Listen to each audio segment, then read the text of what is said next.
Big TV భక్తి సమాచారం WhatsApp ఛానల్లో జాయిన్ అవ్వండి. అన్ని విశేషాలు ఎప్పటికప్పుడు తెలుసుకోండి.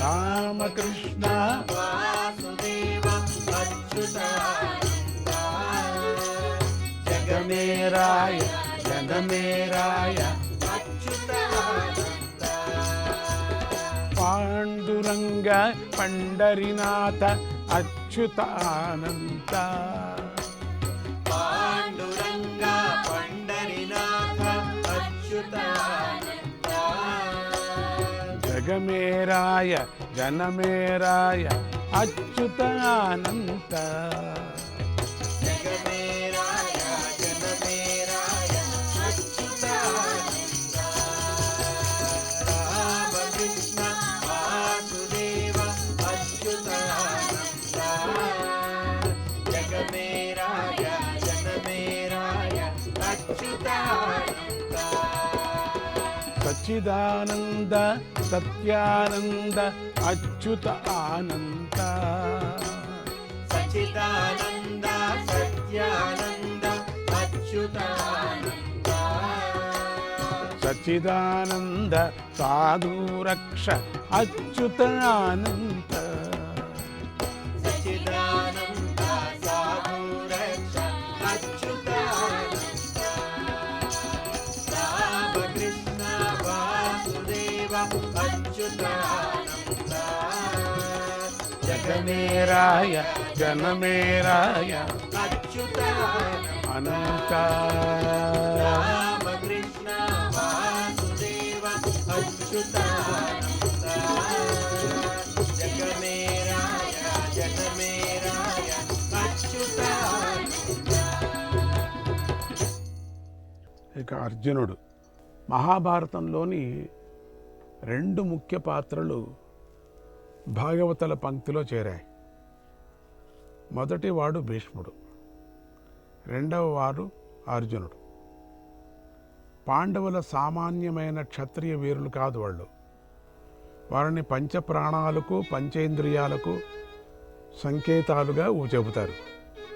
శ్రీకృష్ణుడు ఆత్మస్థానంలో వస్తాడు.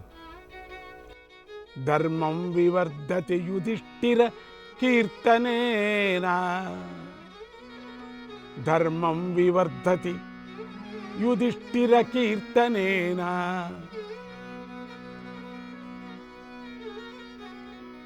పాపం ప్రణశ్యతి వృకోదర కీర్తనేనా పాపం ప్రణశ్యతి వృకోదర కీర్తనేనా శత్రుర్వినశ్యతి ధనంజయ కీర్తనేన శత్రుర్వినశ్యతి ధనంజయ కీర్తనేన మాద్రీసుతో కథయతాం నా భవంతి రోగాః మాద్రీసుతో కథయతాం నా భవంతి రోగాః. యుధిష్ఠిర కీర్తనతో ధర్మబుద్ధి పెరుగుతుంది. భీష్ముడిని స్మరిస్తే పాపం పోతుంది. అర్జునుడిని కీర్తిస్తే శత్రువులు నాశనమవుతారు. నకుల సహదేవుల గురించి మాట్లాడుకుంటే ఆరోగ్యవంతులవుతారు అనే అర్థాన్ని ఇచ్చే ప్రాచీన శ్లోకం పాండవుల గొప్పతనాన్ని తెలుపుతూ ఉన్నది. ఇక్కడ మనం పాండవులలో అతి ముఖ్యుడైనటువంటి అర్జునుడి గురించి చెప్పుకుందాం. అర్జునుడేమిటి భక్తుడేమిటి అని సందేహించరాదు. అర్జునుడిది సఖ్యభక్తి. ఈనాటికి కూడా భయంకరమైన ఉరుములు మెరుపులు కలిగినప్పుడు అర్జున పాల్గుణ జిష్ణు కిరీటి శ్వేతవాహన బీభత్స విజయ కృష్ణ సవ్యసాచి ధనంజయ అనే పేర్లతో అర్జునుడిని స్మరిస్తే ప్రకృతి వికోపాలు తగ్గుతాయని ప్రజలు నమ్ముతారు. కొందరు ఘోరమైన వర్షాలు కురుస్తున్నప్పుడు ఈ పేర్లను జపిస్తారు. దానితో వరదలు తగ్గుతాయని వారి నమ్మకం. ఇది కేవలం నమ్మకమే కాక అనేక సందర్భాలలో మంచి మంచి ఫలాన్ని ఇచ్చిన సంఘటనలు కూడా ఉన్నాయి కనుక ఇది సత్యం. సామాన్య క్షత్రియ వీరుడైన అర్జునుడికి ఇంత శక్తి ఎలా వచ్చింది? ఈ విషయం తెలియాలంటే మొదలు అర్జునుడెవరో తెలియాలి. మహాభారత ఉద్యోగ పర్వంలో అర్జునుడికి సాక్షాత్ నారాయణుడి అవతారమే అన్నారు.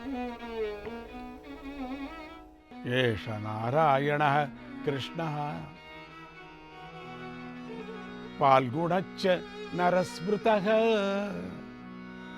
పాల్గుణశ్చ నరస్మృతః నారాయణో నరశ్చైవ సత్వమేకం ద్విధాకృతం సత్వమేకం ద్విధాకృతం. భగవంతుడి భక్తులపై కృపతో జగత్ కళ్యాణం కోసమే నానా అవతారాలను స్వీకరిస్తూ ఉంటాడు. శ్రీహరి లోక కళ్యాణానికై నరనారాయణ అనే ఇద్దరు ఋషులుగా బదరికాశ్రమంలో అవతరించారు. వారిద్దరూ ద్వాపరాంతంలో కృష్ణార్జునులుగా అవతరించారు. ఒకే శక్తి రెండుగా అయింది. సత్యాన్ని తెలుసుకుంటే కృష్ణార్జునులు ఇద్దరూ ఒక్కటే. అర్జునుడు పాండవ మధ్యముడు, కృష్ణుడిలాగా నీలవర్ణుడు, పద్మాల వంటి కళ్ళు గలవాడు, ఆజానువాహుడు. వ్యాస భీష్మాదులు అనేక సందర్భాల్లో అర్జునుడికి ఎవరూ సాటిలేరని కీర్తించారు. పాండవులు 5గురికి కూడా ధర్మశ్రద్ధ, ఉదారబుద్ధి, వినయం, భక్తి అన్నీ ఉండేవి. అందుకే ఆ 5గురంటే శ్రీకృష్ణ పరమాత్మకి ఎంతో ఇష్టం. వారిలో విశేషంగా అర్జునుడంటే చెప్పలేనంత ప్రీతి. అర్జునుడు కృష్ణుడితో సమవయస్కుడు, ఇద్దరికీ 1 నెల మాత్రమే తేడా. కృష్ణుడు అర్జునుడు కన్నా పెద్దవాడు. అర్జునుడు ధర్మనిష్ట, భూతదయ, అచంచలమైన భక్తి అనేవి భగవంతుడైన కృష్ణుడినే ఆకర్షించాయి. ఒకసారి యుధిష్ఠిరుడు ద్రౌపది ఏకాంతంలో ఉండగా ఒక బ్రాహ్మణుడు రాజమందిరం దగ్గరకు వచ్చి, అయ్యా మహారాజా, నా ఆవుల్ని దొంగలు ఎత్తుకుపోతున్నారు, రక్షించండి అని అరిచాడు. అర్జునుడు అతడికి అభయాన్నిచ్చి లోన ఉన్న తన ఆయుధాలను తెచ్చుకొని దొంగలను కొట్టి ఆవుల్ని బ్రాహ్మణుడికిచ్చి సంతోషపరిచాడు. ఇంతవరకు బాగానే ఉంది. కానీ యుధిష్ఠిరుడు ఏకాంతంలో ఉండగా ఆయన ఏకాంతాన్ని భంగపరిచిన దోషం అర్జునుడికి వచ్చింది. దాన్ని పోగొట్టుకోవటానికి అన్నగారి దగ్గరికి వెళ్ళి, నేను మీరు ఏకాంతంలో ఉండగా లోనికి వచ్చాను, మనం పెట్టుకున్న నియమాన్ని నేను దాటాను కనుక ఆ దోషం పోవాలంటే నేను వనవాసం చేయాలి, అనుమతి ఇవ్వండి అన్నాడు. యుధిష్ఠిరుడు, అర్జున, నువ్వు చేసింది తప్పు కాదు, పైగా నువ్వు ధర్మకార్యం చేశావు, అందువల్ల దోషం లేదు, చింతించకు అని అర్జునుడికి చాలా నచ్చజెప్పాడు. కానీ అర్జునుడు అందుకు అంగీకరించలేదు.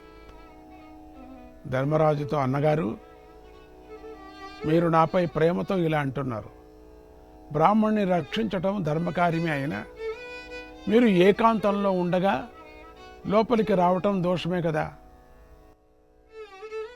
నవ్యాజేన చరేత్ ధర్మం, నవ్యాజేన చరేత్ ధర్మం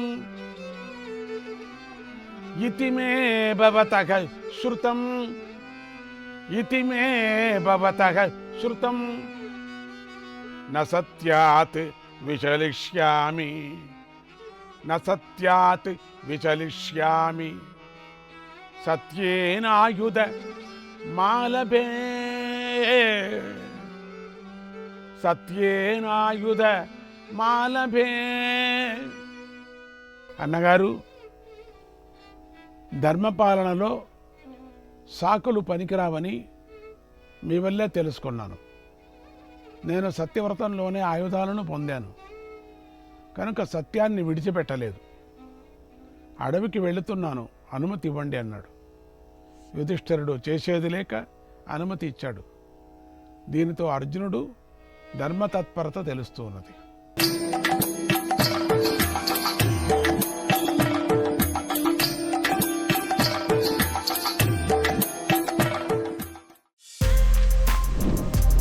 more videos like this, subscribe Big TV channel.